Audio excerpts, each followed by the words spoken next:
दोस्तों, जैसा कि आपको पता है, अनुवाद करने के लिए हमें शब्दार्थ का होना बहुत ज़रूरी है और शब्दार्थ हमें याद भी होना चाहिए। जब हम अनुवाद करने जाते हैं तो हमें शब्दार्थ ही प्रॉब्लम खड़ा कर देता है। सही वक्त पर सही शब्दार्थ न मिलने के कारण हम अनुवाद को नहीं कर पाते हैं और अनुवाद हमसे मिस हो जाती है।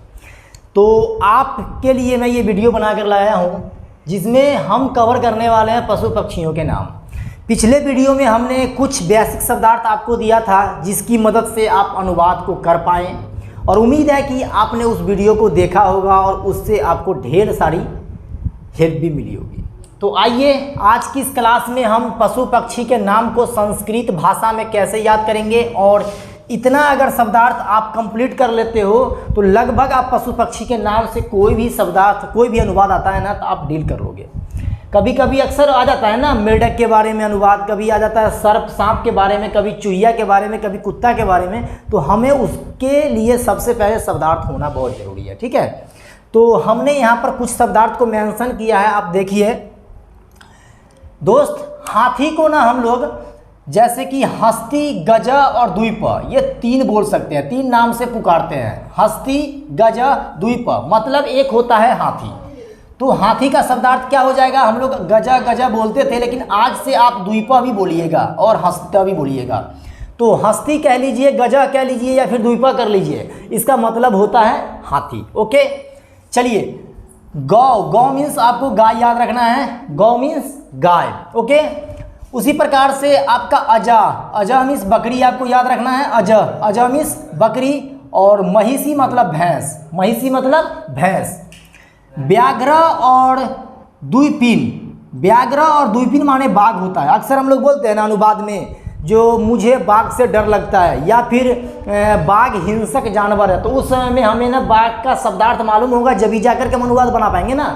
तो व्याघ्र मीन्स भी बाघ बोलिए आप और द्विपिन, द्विपिन मतलब भी बाघ बोलिए आप। उसी प्रकार से अश्व और घोटका, इन दोनों का मतलब होता है घोड़ा। तो या तो आप अश्व बोल लीजिए या तो आप घोटका बोल लीजिए, इन दोनों का मतलब सेम होगा, घोड़ा।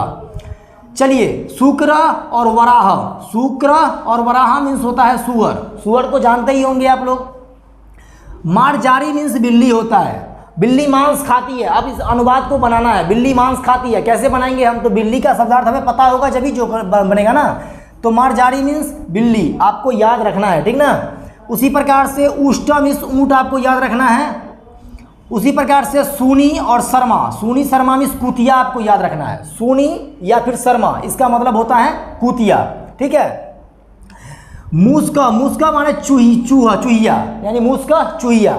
तो चूहिया जो है ना, चूहिया के ऊपर अगर कोई अनुवाद आती है तो आप इसको बहुत ही आसानी से सोल्व कर लीजिएगा। मूसिका मतलब आपको याद रखना है चूहिया। उसी प्रकार से मिर्गा मीन्स आपको याद रखना है हरिण, मिर्गा हरिण। मेसा भेड़, भेड़ का क्या होता है? मेसा।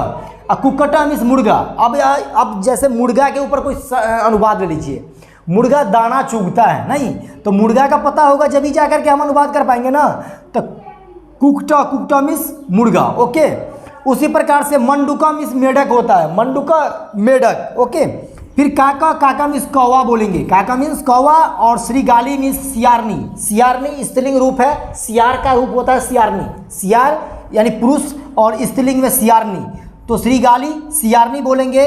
और हस्तनी मतलब हथनी बोलेंगे। गजा मीन्स हाथी बोलते थे हम लोग, गजा मीन्स हाथी, जैसे ऊपर मैंने मेंशन करके रखा है, गजा मीन्स हाथी। तो हस्तनी मतलब हथनी बोलेंगे। तो स्त्रीलिंग और पुल्लिंग दोनों रूप हमें यहाँ पे मिल गया। ठीक है। उसके बाद जो है सो अनवाना मीन्स हम लोग अनवाना या फिर वृषभ, इसका बैल होता है, बैल। बैल के लिए हम लोग वृषभ प्रयोग करेंगे या फिर अनवाना प्रयोग करेंगे। अजा मीन्स बकरी हो जाएगा, अजा मीन्स बकरी। और महिषा मतलब भैंसा, महिषा मतलब भैंसा याद रखना है। और नकुला मीन्स नेवला। तो ये कुछ शब्दार्थ हैं जो आपके अनुवाद बनाने में काफ़ी ज़्यादा हेल्प होगा। आप अगर अनुवाद सोल्व करते हैं, आप अनुवाद सीखना चाहते हैं, अच्छे ढंग से बनाना चाहते हैं, अनुवाद में चाहते हैं कहीं से कोई प्रॉब्लम ना हो, तो आपको ये संपूर्ण शब्दार्थ को याद करना होगा। ये पशु पक्षियों के नाम से है। फिर मैं आपको कुछ फलों के नाम से दूंगा, कुछ सब्जियों के नाम से दूंगा, कुछ जो है ना खाद्य पदार्थों के नाम से दूंगा। तो बारी बारी से मैं आपको अनुवाद का ना कुछ शब्दार्थ देता चलूँगा, आप उसे सिर्फ याद करते चले बस। और कुछ नहीं चाहिए अनुवाद के लिए। बाकी जो रूल था, रूल हमने पढ़ा, स्ट्रक्चर हमने जाना, लट लकार लोट लकार के बारे में हमने चर्चा किया, कारक विभक्ति को जाना। तो अनुवाद कोई बड़ा चीज़ नहीं है, इसको बड़ा मुद्दा नहीं बनाना है, बहुत ही छोटा चीज़ है। बस उसके लिए हमारे पास में शब्दों का भंडार होना चाहिए, हमें विभक्ति पता होनी चाहिए, साथ में हमें लकार लोट लकार लंग लकार का स्ट्रक्चर पता होना चाहिए, और कुछ नहीं। बाकी हम अनुवाद ऑटोमेटिक बनाते चले जाएंगे, अनुवाद ऑटोमेटिक डील होता चला जाएगा, ठीक ना। चलिए, ये थे कुछ शब्दार्थ। खरा, खरा मीन्स आपको गधा याद रखना है, खरा मीन्स गधा, ओके। तो खरा गधा, केसरी कह लो, सिंह कह लो, शेर। अब शेर जंगल का राजा होता है, तो वहाँ पर हम अनुवाद के लिए सिंह का भी प्रयोग कर सकते हैं और केसरी का भी प्रयोग कर सकते हैं। भालुका मीन्स भालू होता है, मारजारा मीन्स बिलार होता है, बिलार यानी कि बिल्ली का पुल्लिंग रूप बिलार होता है, जैसे बिल्ली और बिलार, ठीक ना। कुकरा मीन्स कुत्ता होता है, ठीक इसी प्रकार से कुकरा मीन्स कुत्ता हम लोग जाने थे। चलिए, और कुतिया का क्या जाने थे, सूनी शर्मा। सूनी शर्मा मीन्स कुतिया, कुकरा मीन्स कुत्ता। तो कुत्ता हो गया पुल्लिंग रूप, स्त्रीलिंग रूप हो गया कुतिया। तो सूनी कह लो, शर्मा कह लो कुतिया, और कुकरा कह लो कुत्ता। फिर आइए, मूसका मीन्स चूहा हो जाएगा, ससका मीन्स खरगोश हो जाएगा, और व्रीका मतलब भेड़िया हो जाएगा, कुकटी मतलब मुर्गी हो जाएगा, कुकुटी मतलब मुर्गी। और देखिए, मुर्गा का हमने क्या जाना था, यहाँ पर मुर्गा का जाना था कुकुटा माने मुर्गा, और कुकुटी माने मुर्गी। तो स्त्रीलिंग और पुल्लिंग दोनों रूप हमें मिल गया। तो अब हमें अनुवाद में ना हमें दिक्कत नहीं होने वाली है, बस हम इस शब्दार्थ को रट लेंगे ना, याद कर लेंगे ना, तो अनुवाद में हमें नहीं लगता है जो दिक्कत होने वाली है। चित्र का मतलब तेंदुआ होता है, श्रृंगाला मतलब सियार होता है, सियारनी का जो है ना पुल्लिंग रूप है सियार।